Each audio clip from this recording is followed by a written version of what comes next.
everyone, and welcome to the first episode of Dude Let's Talk.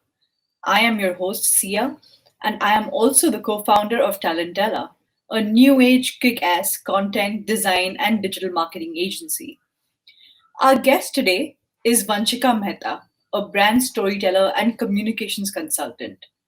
A marketing graduate from Northeastern University in Boston, she has recently been listed as one of LinkedIn's top voices in 2021. Having worked with various companies in tech, edtech, fintech, and the SaaS industries, she now helps small businesses and startups to communicate clearly and crisply. She began her freelancing journey last year in 2020, and ever since she has worked on more than 70 projects and gathered around 100,000 followers on LinkedIn. Hereafter, we shall listen to a pre recorded interview with Vanshika Mehta. Let's listen. Hello, Vanshika. How are you? Doing great. Thank you so much. How are you? Very good, and I'm very excited to have you on the very first episode of Talentela's Dude. Let's talk. Yeah, I'm really excited to be the first person. I think being the first sets a lot of expectations, but I hope it all comes out well. Oh no, for sure. I know we're going to have a great session ahead. And I have so many questions for you and about your exciting and remarkable journey till now. But first and foremost, I would love to hear from you, like, how has it gone? 2021 has been absolutely amazing for you. Been chosen as the top voice for the year. Tell me more about what led to this and how your journey has been. Yeah, absolutely. I think 2020 and 2021 put together have been an amazing 2 years. I mean, almost 2 years. It's been really interesting because of I think, opportunities that have come my way. I think, everybody finds happiness in different things. And I realized, like, how happy I was when I started getting projects that I really wanted to be a part of and genuinely enjoy being a part of. And I think being a freelancer, that is one of the biggest advantages. And I'm pretty sure, I mean, I've never been this happy when I was in corporate. So it's really been amazing. I mean, the kinds of opportunities I've gotten are just insane. I would have never thought that I would get those opportunities, but I did. Worked with such cool brands, and like you mentioned as well, like this year in 2021, I got chosen as the LinkedIn top voice. So it has been quite an interesting journey, and to be recognized on so many different channels and platforms for the work that I'm putting in is just amazing. That sounds so amazing, and I think I have to ask because Talentella has such a vibrant and amazing community of freelancers, and just for all the freelancers out there who or all the experts who are considering freelancing, what was the tipping point? What made you decide to first venture into freelancing? Yeah, so I was in between a job and deciding what I wanted to do, and so I talked to this friend of mine called Saurabh a lot, and he basically has been coaching individuals to jump independent, and he's also been doing a bunch of group mentorship programs. So we met on LinkedIn, and through his posts, I kept reading about freelancing and all of that, and one day we were out at lunch or something, and I just asked him, I was like, job chhod ke freelance karu? And he's like, हाँ कर लो, try it out for 3 months. I was like, okay, 3 months is not bad, मैं try कर लेती हूँ. And I think this is a running joke between us because every time I tell him, like, oh, like, why did you make me quit my job? I would have been in a job and enjoying my life. He's like, 3 months और try कर लो. So it's a running joke between us that we have this like 3 month period. But yeah, he's been my mentor, and he's like been my go-to person. And whenever I'm feeling good, I talk to him. Whenever I'm feeling stuck, I talk to him. And yeah, I think it's him who is behind the entire decision. And I mean, just having someone to support you right from day one is just incredible. I mean, I didn't even tell my mom that I was freelancing till like 2 months in. So like I kept telling her I'm looking for a job, and like she was like, "Ha, theek hai, let me know if something happens." And like side by side, I was also freelancing. And then eventually, when freelancing picked up, I just told her I was like, I don't think I'm going back to a job. And she's like, okay. And she's like, how long are you going? She actually asked me, she's like, are you going to do this for like 5, 6, 7, 9 months? How long? And I said, jab tak chalega, chalega, let's see. And so far, so good. 1 year, 5 months, and really happy with the decision. And my mom is definitely proud of me. And you're absolutely killing it in such a short time. Uh, Yeah, I think so. So far, so good. so I'd love to ask you, how important has setting the right communication and branding been for you as a freelancer? Because I know that that is such a huge part of what makes you you, and I'd love to convey this to our community out there, because that's what Talentella always strives to do. They like we try and help build the profiles of our partner freelancers, but I know that it would go a long way coming from you as well. Yeah, absolutely. I think the fact that I had a strong personal brand, and this is also what something that Saurabh had mentioned, the fact that I have a strong personal brand means that you can leverage it. There is an opportunity to do business. A lot of people get afraid of doing it or are skeptical of doing it, but that doesn't mean you should not. There are ways to do it and be on the down low. There are also ways to do it and be super out there. I think personal branding is something that like should literally be taught in colleges. I mean, it's something that people can't steal from you, right? Like nobody can steal those 104,000 followers from my LinkedIn. That's me. That's my 4 years of work. And at the end of the day, I mean, the way that the job market is looking, everybody at some point is going to have the basic hard skills it needs to do a job. It's going to come down to soft skills and connections and network.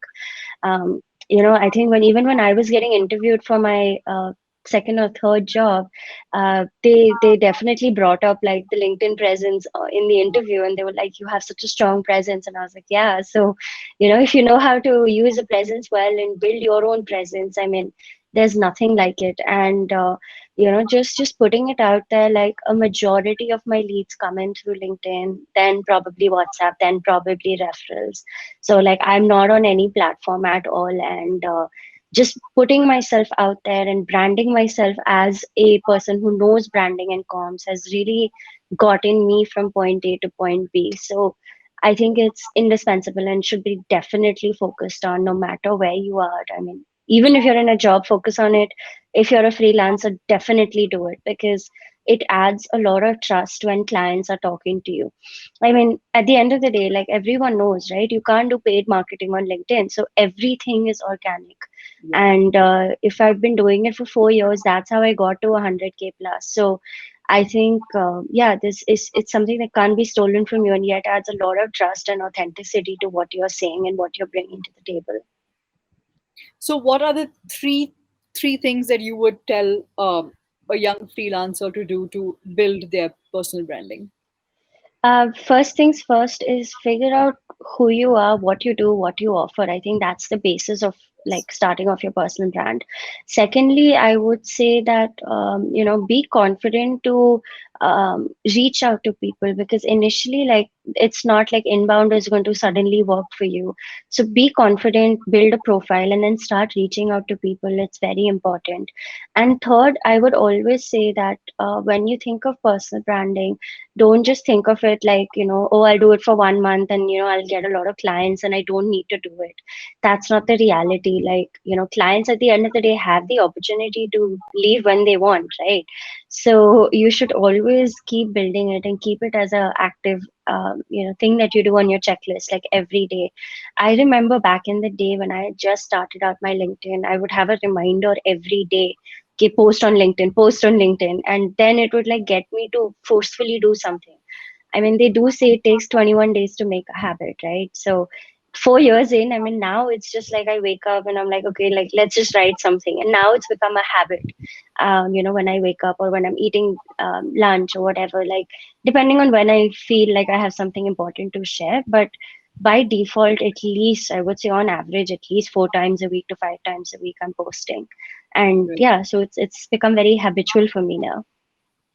And it's so important to in this communication, it's not only just putting a message across, it's also about educating others and having a conversation. And I think LinkedIn does a really good job of providing those sort of mediums and platforms, to converse with just about anybody anywhere, and yet make it really fruitful and valuable. Yeah, absolutely. And I mean, I think the best part about LinkedIn, unlike other platforms, is the fact that you can actually like have very in-depth conversations and be sure of intent. I think that's what the biggest thing that LinkedIn offers, right? Because when somebody posts on LinkedIn saying looking for a brand marketer, then you know that the intent is very strong and they will actually have that conversation with you. On other channels like on Facebook, and I mean, I tried Facebook for a little bit, and I saw a lot of people reaching out and asking like, oh, looking for a brand marketer, looking for this, looking for that, and then when you reach out they just ghost you, so it was like a big waste of time. But on LinkedIn, I think people are much more serious, which is working for them and should definitely work for the freelancer. And I mean, I think another thing which is beautiful about LinkedIn is the way that the algorithm works, right? So I post, you comment, everyone in your network potentially sees it, right? So I think if you learn the basics of how this whole algorithm works, you can really leverage it to, get to connections and get to people you would have never thought you could reach out to. Yeah, for sure. That's the great thing about LinkedIn. It's so inclusive. I feel it's very, very inclusive. So for there's another aspect of freelancing, especially for the young freelancers, which I really want to discuss, because I think that it is a very important topic to get across, and not many people are talking about it. So again, in Talentela, we hold this is a policy that we need to, like, of course we put our clients as a priority, but we also have checks and balances to ensure that our freelance partners are protected, through like very well drafted contracts, and making sure that their work is protected. And but so many freelancers, we have realized, even like expert ones with years of experience, don't quite know what should be going into any contract of theirs. So I know that this is something you also hold of value. So Yeah. want to tell us some of your experiences in that regard? Yeah, I mean, as a new freelancer, you're bound to make mistakes and not know, right? So, I mean, that's where we all started from, and that's what I did as well. Till I started, unfortunately, getting stamped upon and trampled upon because I didn't have a contract in place. And I think, where I learned about contracts is definitely the community. I read a lot of blogs, read a lot of articles, and then I actually reached out to a couple of my friends who are corporate lawyers to be like, hey, can you please help me with this? Because I know how important it is. So, right.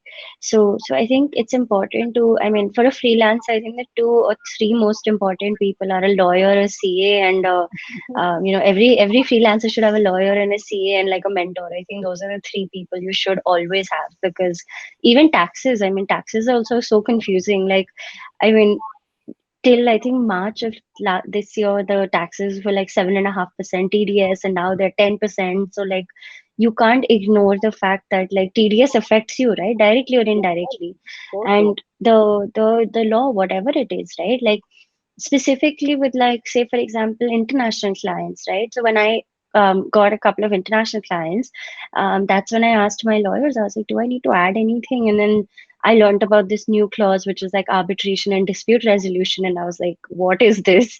But it's an upward journey, and everyone should be aware of these things, because you can get caught in a storm and be unaware, and that's the worst place to be.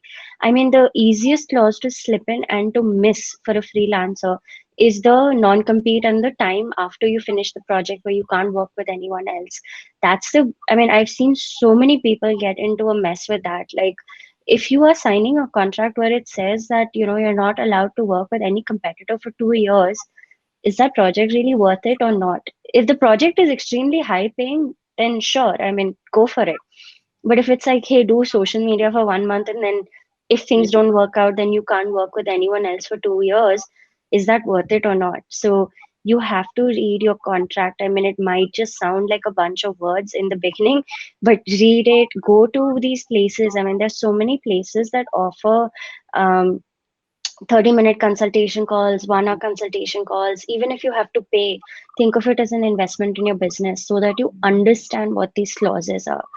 So it's very, very important. And yeah, I mean, more freelancers should be talking about it, because For a sure. lot of freelancers just brush over it and they're like, do deliverables, payment, termination, and you're done. But there's so much more to it, right? Yeah. Like, what happens? So, like, for example, I learned this recently. Like, what happens if your payment is delayed from the client side? Does work stop? Does work not stop? If it stops, what happens? If work Right. continues, what happens? So there are clauses that are out there to protect you and be fair to them. um, a, a legal contract is not meant to be favorable just to one party. It has to be favorable to both. So it's basically just protecting the things that matter to you and protecting your interests. That's it. So think of it as an investment and get a lawyer consultation and just understand terms, get down terms written, because I think it's a one time activity. Once you have those terms ready, then it's just like copy paste and continue. So that's that. Another thing which is usable, I mean, I don't know how effective it is, but sometimes clients send you these amazing contracts. So like there's this Yeah. one client of mine who has this like very well drawn out contract, and I just like picked up some clauses and asked my lawyer to like edit it, and I was like, I want this clause. I kind of know what this means, but it sounds interesting. So sometimes you can pick up clauses. If the client has sent you a contract, just pick up those clauses and ask someone, how do you edit it for your use case? Yeah. That's also a quick hack to kind of just figuring out how to do it. No, I think that's a great hack, and it's so useful, right? It helps you keep up to date with what are the laws that you should be in touch with and what you should be using for your work. Um, so in terms of like the fact that we are sitting here and we are basing so much on freelancing, um, I have to ask, in terms of the gig economy, it has absolutely exploded. Is my take on it. I mean, it has always been on the rise since quite a few years now, but especially because of the last couple of years, with the pandemic and people accepting remote work, and of course wanting to choose a lifestyle on their own terms, freelancing has just boomed. But that's your and my take on it. I'm curious to know, have you seen this change from the client side as well? Do you think that clients are so much more accepting towards expert talent, and that's the term that they see as freelancers and not just like people who work for free?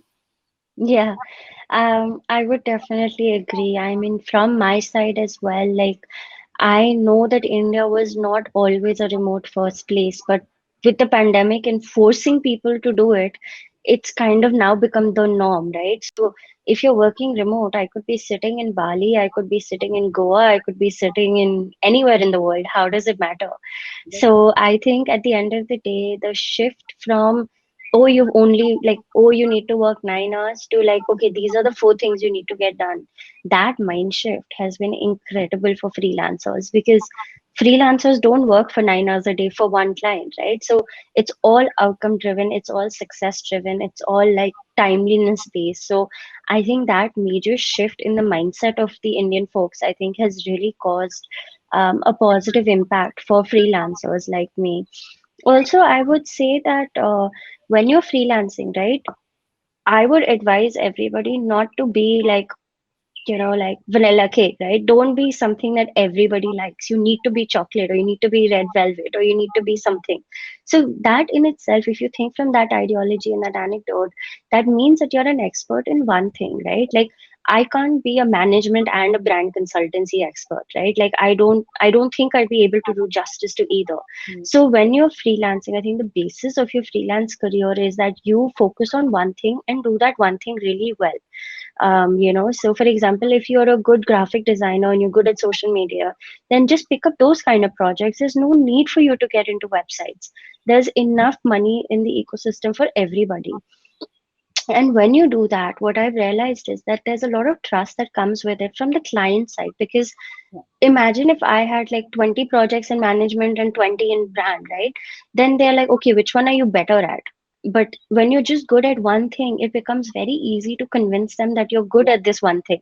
And when you do that, I think what happens with it is that you get positioned in their mind as somebody who knows their stuff very well, which is then, I mean, correlated or synonymous to expert, which is a good place to be, because that's where you want to be in the consumer's mind. You want to be known for, like, Vanchika does brand and comms, that's it.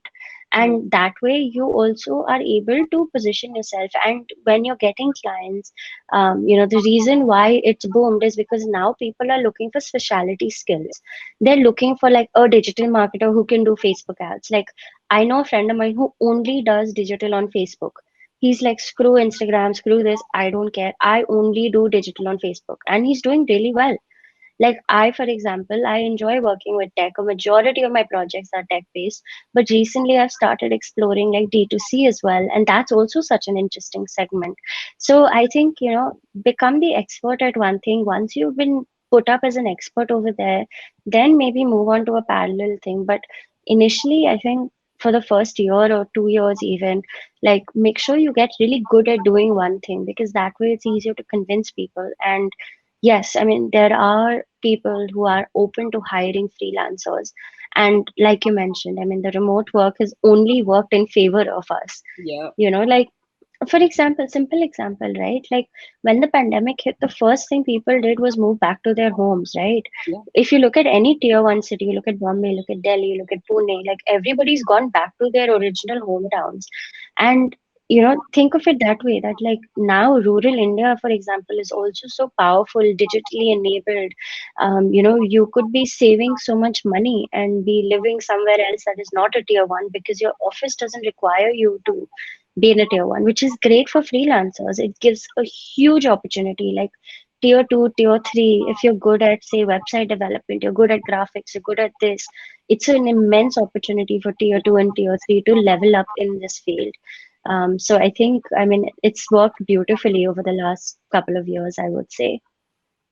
Yeah, I think finally it's not about like how many hours you're spending in the office, and like if your manager sees you sitting over there, it's only and only about your deliverables, about the quality of work that you're doing, and just how responsive you are. So it doesn't really matter, it doesn't matter who you are.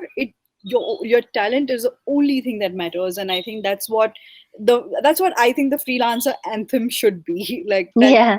that's talent is the only thing that matters. Yeah, at the end of the day, it is totally, because people will come to you because of the talent, but they'll stay with you or want to work with you because of how easy it appears to be, or how interesting as a person you sound when you're on a call. But yeah, I mean, talent is what it begins and ends with, because you have to be known for one thing or two things at max. And yeah, I mean, nothing can beat that. Totally agree with that. So so connecting the personal branding to choosing just maybe like one or two things to absolutely be hyper focused on, uh, there is a third part to freelancing which is equally important as the first two, which I think is it's networking, right? It's not that easy to network, even though we have platforms like LinkedIn which are absolutely amazing. But how do you grow your networking base with your clients? And personally I don't think like channels, like marketplace channels, which is what exists right now, I don't know if they work quite as well, because like as an entrepreneur I know that I may not want to personally manage like five different freelancers, and then that it just becomes a little chaotic. So what are the channels that are available now? Like I know that there are aggregator models like Talentelas, which are now trying to organize this space. But what else? What other channels would you suggest to freelancers to definitely check out? Yeah, so I would say honestly, platform doesn't matter, to be very honest. It's about the intent. Because networking is again something that you need to do every day, and platform is like the least of the worries. If you are like in the mindset of like, I need to network and find n number of people to talk to, you can do it on Instagram, you can do it on LinkedIn, you can do it on Facebook. It doesn't matter. At the end of the day, you need to be laser focused on why are you networking and who are you networking with. So for example, for me, like in my network, I've got a lot of CMOs, head of marketing, lot of startup founders, lot of people that are just there. And the best part is when you're, even if you just like connect with them, say for example on LinkedIn, connect up with them, send them a hi, hello, what's up, how are you, have a little conversation. They might not need your skill or that service at that point, but at the same time, maybe like sometime in the future someone might need to reach out to you for whatever reason, right? And you'll be top of mind at that point. So that doesn't mean that you bombard their inboxes every week, but say for example you've like connected with like, I don't know, some really cool startup founder. There's no harm in putting it into your calendar and say 6 months like, hey, reach out to say whatever XYZ and just say hello. Like there's no harm in doing that at all. So it comes down to intent and the kind of people you're connecting with. Like for example, today someone reached out to me in 2018 and then reached out to me today, and he was like, hey Vanchika, we're looking for someone to help with our rebranding. Wow. So I mean, I didn't even do anything. I literally haven't unfortunately talked to him in these many years, but he's been seeing my LinkedIn, he's seen the updates, he knows what I'm up to. So he just reached out to me saying, hey Vanchika, like we need to do a brand revamp, can you help? And I was like, sure. I mean, happy to discuss. So you never know where your lead is going to come out of. So don't think of networking as like a source of like, okay, I'm going to start networking today and tomorrow I'm going to get a lead. But think of it as a long term investment into your career, your brand, your industry, whatever you're doing. And networking can really take you places. Like, for example, this podcast happened because we reached out to each other on LinkedIn. So many opportunities have come out just by people reaching out to me because I have a good brand. And also because they see value in mutually exchanging information, working together. So, I mean, that's the way I look at networking. Platform doesn't matter. I mean, I started out on Instagram recently, like just over like a month and a half ago, and yeah, I mean, it's been going great. And I do the same thing. Like the logic of networking applies anywhere is the same. So I look for people that are in brand. I look for people that are doing logo creation. Look for people who are in running coaching sessions for freelancers or for branding people, and I just reach out to them and I say, hey, what's up? Like, saw your page, really cool, would love to chat. And I've actually gotten on calls with like three, four of them already, and very casual, no agenda calls, but at least it builds a sort of memory of you in their head for when you need them and when they need you. So I think that's the right way to network. I mean, that honestly is what has worked for me. And yeah, platform, you can pick any platform. If the intent is wrong, it's not going to work. So yeah, make sure your intent is right and make sure you're networking with the right people who might get you business someday or the other, or might refer you to somebody. You never know. The opportunities are endless. And I think very importantly, you form that personal connection, right? Yes. Even if it doesn't really convert into anything, it doesn't matter. At some point, you will learn something from that person or from following that company. You may be able to use those insights for another company in that sector who you are talking to. So it's all about learning and growing through everything that you do, I think. Yeah, totally. I would agree. I mean, I've gotten so while I was debating freelancing or job, I actually was thinking of jumping into product marketing.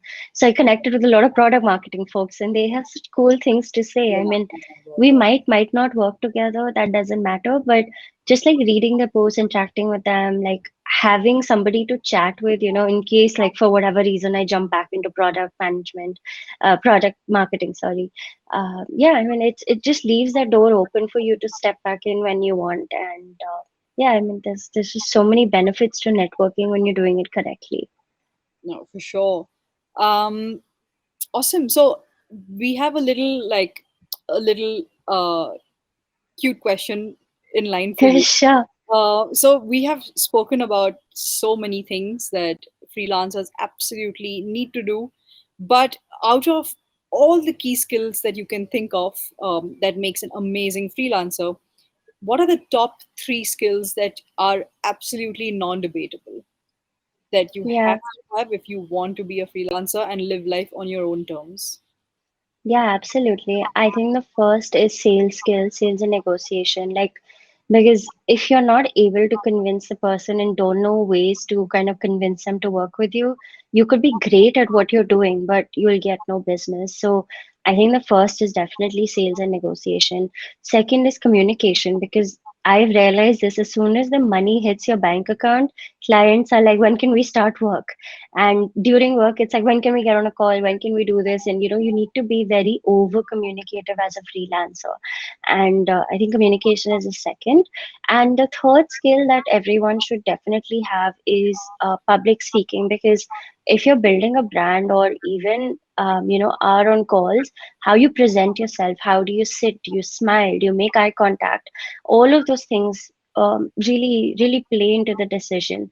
I mean, it might seem minor, like, but like if you're wearing like a not nice t-shirt, like that leaves a bad impression, right? Like, so public speaking, and I mean, even if you wear like, drab clothes but talk fabulously, like, those things really matter. So I think, yeah, public speaking is super important, because you need to look confident and match it up with like talking confidently. So sales, negotiation, communication, and then public speaking skills, so that you're aware of how you sound, how do you look, what are the signals. I mean, nowadays, like, I mean, I don't like taking calls if the guy doesn't like, or if my client doesn't turn on their camera. I'm like, I don't want to talk to a screen, man. Like, I don't like talking to a Oh screen, so God, like turn yes. your camera on.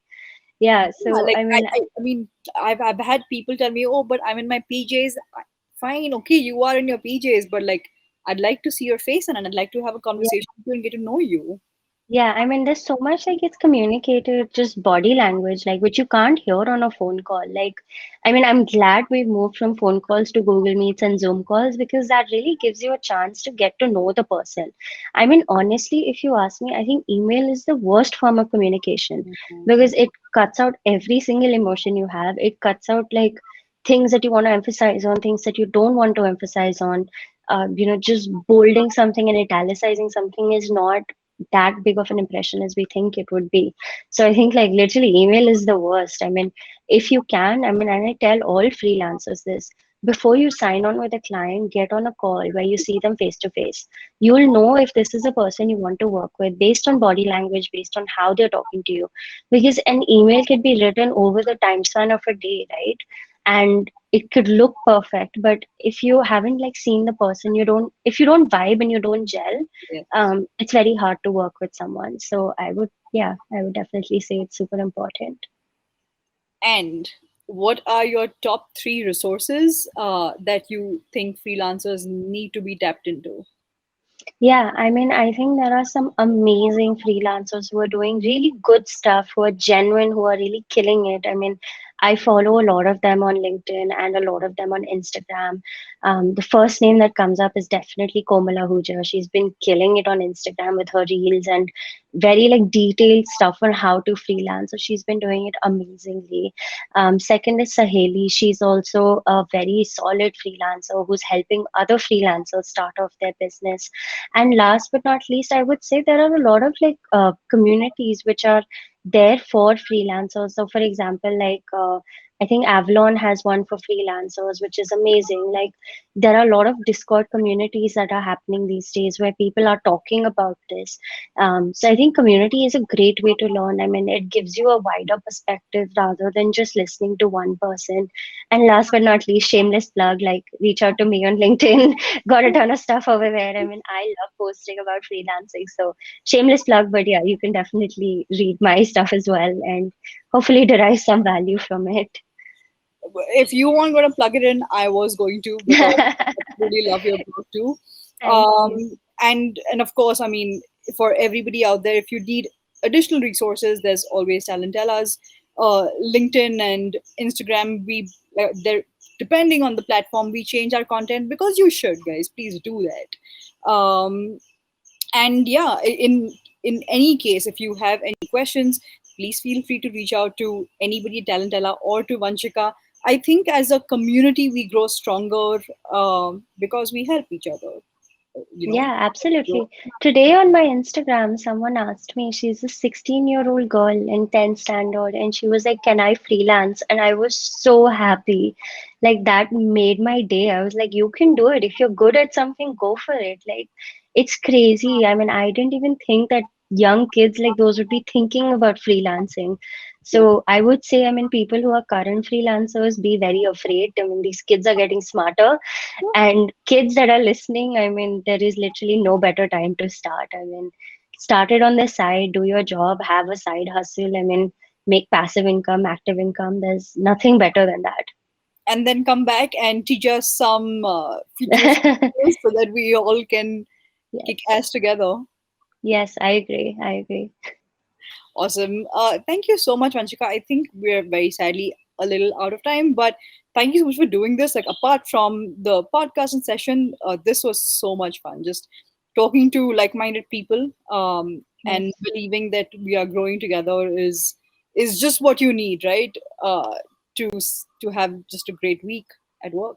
Yeah, I would agree. And I love that, people like you, like Talentella, are really doing something for the economy that is, people like us who, were always underrepresented, but now have like come up from the sidelines and are like, hello, we are here as well. So I think you guys are doing a great job with at least helping us find some platform that like supports us and helps us manage the madness, because I know how stressful it can get for the first 3 to 6 months for a freelancer. So I think with a platform like you guys, it would make things a little easier, more streamlined, and really, help them feel success. I think it's important to feel success as early as possible, because only when you feel success early do you feel like this is something that I can also do. Yeah. If you keep failing for whatever reason, I mean, it only piles up and you're like, oh, I can't do this.